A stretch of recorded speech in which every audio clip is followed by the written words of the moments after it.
ಬೀದಿ ನಾಯಿಗಳ ಡೆಡ್ಲಿ ಅಟ್ಯಾಕ್ಗೆ ಬೆಚ್ಚಿ ಬಿದ್ದಂತ ಬೆಳಗಾವಿ ಜನ. ಬೆಳಗಾವಿಯಲ್ಲಿ ನಾಯಿಗಳ ಹಾವಳಿಗೆ ಕಂಗಾಲಾಗ್ಬಿಟ್ಟಿದ್ದಾರೆ ನಿವಾಸಿಗಳು. ಕಾರಣ ದಾರಿ ಹೋಕರ ಮೇಲೆ ಬೀದಿ ನಾಯಿಗಳು ಅಟ್ಯಾಕ್ ಮಾಡ್ತಾ ಇವೆ. ಪುಟ್ ಮಕ್ಕಳು, ವೃದ್ಧರು ಹೊರಗಡೆ ಬಾರದಂತ ಪರಿಸ್ಥಿತಿ ಈಗ ಬೆಳಗಾವಿಯಲ್ಲಿದೆ. ಇದು ಬರೀ ಬೆಳಗಾವಿ ಕತೆ ಅಲ್ಲ, ಅನೇಕ ಕಡೆ ಇಂಥದ್ದೇ ಘಟನೆಗಳಾಗ್ತಿವೆ. ಬೆಳಗಾವಿಯಲ್ಲಿ ಈಗ ಮತ್ತೊಂದು ಅಂಥದ್ದೇ ಘಟನೆ ನಡೆದಿರೋದು ನೋಡಿ. ಬೆಳಗಾವಿಯ ಜೋಶಿಮಾಳದಲ್ಲಿ ಜನ ಆಚೆ ಬರೋದಕ್ಕೂ ಭಯ ಪಡ್ತಿದ್ದಾರೆ. ಗುಂಪು ಕಟ್ಕೊಂಡು ದಿಢೀರ್ ಅಂತ ಬೀದಿ ನಾಯಿಗಳು ಅಟ್ಯಾಕ್ ಮಾಡ್ತಿವೆ. ದಾರಿ ಹೋಕರ ಮೇಲೆಯೇ ಎರಗುವಂತ ಖತರ್ನಾಕ್ ಶ್ವಾನಗಳು. ನಾಯಿಗಳು ದಂಪತಿ ಬೆನ್ನಟ್ಟಿ ಕಚ್ಚುವಂತ ದೃಶ್ಯ ಈಗ ಸಿಸಿಟಿವಿಯಲ್ಲಿ ಸೆರೆಯಾಗಿದೆ. ರಕ್ಕಸ ನಾಯಿಗಳ ಗುಂಪಿನಿಂದ ಜಸ್ಟ್ ಮಿಸ್ ಆಗಿದ್ದಾರೆ, ಪಾರಾಗಿದ್ದಾರೆ ಆ ಕುಟುಂಬ. ಮಹಾನಗರ ಪಾಲಿಕೆ ಅಧಿಕಾರಿಗಳು ಏನ್ ಮಾಡ್ತಿದ್ದಾರೆ ಅಂತ ಸ್ಥಳೀಯರು ಕಿಡಿಕಾರ್ತಾ ಇದ್ದಾರೆ. ಬೆಳಗಾವಿ ಭಾಗದಲ್ಲಿ ಜೋಶಿಮಾಳ ಅನ್ನುವಂತ ಏರಿಯಾದಲ್ಲಿ ಈ ರೀತಿ ಬೀದಿ ನಾಯಿಗಳ ಅಟ್ಯಾಕ್. ಆ ದೃಶ್ಯವನ್ನ ನೀವು ಗಮನಿಸ್ತಾ ಇದ್ದೀರಿ, ಸಿಸಿಟಿವಿ ದೃಶ್ಯ. ಗುಂಪು ಕಟ್ಕೊಂಡು ಬಂದು ಒಂದು ಕುಟುಂಬದ ಮೇಲೆನೆ ಅಟ್ಯಾಕ್ ಮಾಡಿರುವಂತ ಬೀದಿ ನಾಯಿಗಳು.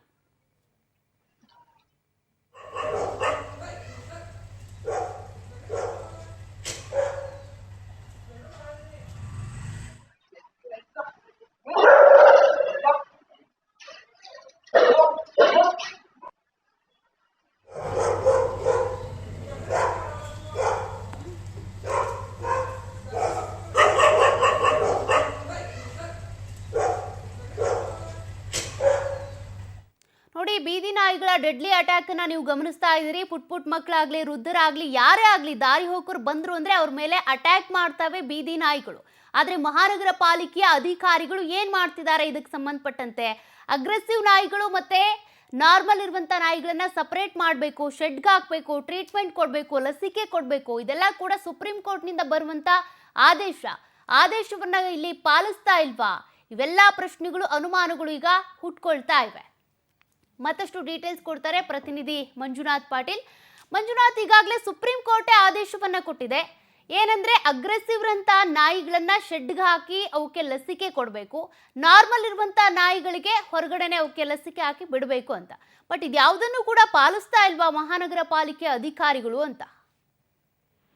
ಹೌದು ಸೌಖ್ಯ, ಇದನ್ನು ನಾಚಿಕೆಗೇಡಿನ ಸಂಗತಿ ಅಂತಾನೆ ಹೇಳ್ಬೇಕಾಗುತ್ತೆ. ಯಾಕಂತಂದ್ರೆ ಪ್ರತಿ ವರ್ಷ ಬೆಳಗಾವಿ ಮಹಾನಗರ ಪಾಲಿಕೆ ಈ ನಾಯಿಯ ಸಂಧಾನಹರಣ ಚಿಕಿತ್ಸೆ ಮತ್ತು ಈ ಡೆಡ್ಲಿ ಅಟ್ಯಾಕ್ ಮಾಡುವಂತ ನಾಯಿಗಳನ್ನ ಬೇರ್ಪಡಿಸಬೇಕಂತೇಳಿ ಸುಪ್ರೀಂ ಕೋರ್ಟ್ ಆದೇಶದಂತೆ ಪ್ರತಿ ವರ್ಷ 50 ಲಕ್ಷ ಒಂದು ವೆಚ್ಚವನ್ನು ದುಂದು ವೆಚ್ಚವನ್ನು ಮಾಡ್ತಾರೆ. ಆದ್ರೆ ಇಲ್ಲಿವರೆಗೂ ಸಹ ಯಾವ ಹುಚ್ಚುನಾಯಿ ಆಗಿರ್ಬೋದು ಮತ್ತು ಗುಂಪು ಕಟ್ಟಿಕೊಂಡು ಕಚ್ಚುವಂತ ನಾಯಿಗಳನ್ನ ಬೇರ್ಪಡಿಸುವ ಕಾರ್ಯವನ್ನ ಈ ಬೆಳಗಾವಿ ಮಹಾನಗರ ಪಾಲಿಕೆ ಆಯುಕ್ತರಾಗಿರ್ಬೋದು ಅಲ್ಲಿರುವ ಅಧಿಕಾರಿಗಳು ಮಾಡಿಲ್ಲ. ಈ ಒಂದು ಹಿನ್ನೆಲೆಯಲ್ಲಿ ಬೀದಿ ನಾಯಿಗಳ ಡೆಡ್ಲಿ ಅಟ್ಯಾಕ್ಗೆ ಕುಂದಾನಗರಿ ಬೆಳಗಾವಿಯ ಜನ ಬೆಚ್ಚಿ ಬಿದ್ದಿದ್ದಾರೆ ಅಂತ ಹೇಳ್ಬೇಕಾಗುತ್ತೆ. ಪ್ರಮುಖವಾಗಿ ಬೆಳಗಾವಿಯ ಜೋಶಿಮಾಳದಲ್ಲಿ ಏನು ಪ್ರತಿದಿನ ಒಂದು ಶಾಲಾ ಮಕ್ಕಳಾಗಿರ್ಬೋದು, ವೃದ್ಧರಾಗಿರ್ಬೋದು, ವಾಕಿಂಗ್ ಹೋಗುವಂತ ಏನು ಮಹಿಳೆಯರಿರ್ತಾರೆ, ಅವರನ್ನ ಕಚ್ಚುವಂತ ಒಂದು ಈ ಪ್ರಕ್ರಿಯೆ ಈ ಒಂದು ಬೆಳಗಾವಿಯ ಏನು ಒಂದು ನಾಯಿಗಳಿದಾವೆ ಅವು ಮುಂದುವರ್ಸ್ಕೊಂಡು ಹೋಗ್ತವೆ. ಆ ಒಂದು ಭಯಾನಕ ದೃಶ್ಯ ಸಿಸಿಟಿವಿಯಲ್ಲಿನೂ ಸಹ ಸೆರೆ ಆದ್ರೂ ಸಹ ಬೆಳಗಾವಿ ಮಹಾನಗರ ಪಾಲಿಕೆ ಆಯುಕ್ತರಾಗಿರ್ಬೋದು, ಅಲ್ಲಿರುವಂತ ಕಾರ್ಪೊರೇಟರ್ ಆಗಿರ್ಬೋದು, ಅಧಿಕಾರಿಗಳವರು ಆಗಿರ್ಬೋದು, ಯಾರೂ ಸಹ ಆ ಜೋಶಿಮಾಳಿಗೆ ಬಂದು ಅಲ್ಲಿರುವಂತ ಸಾರ್ವಜನಿಕರ ಏನು ಸಮಸ್ಯೆಗಳಿದ್ದಾವೆ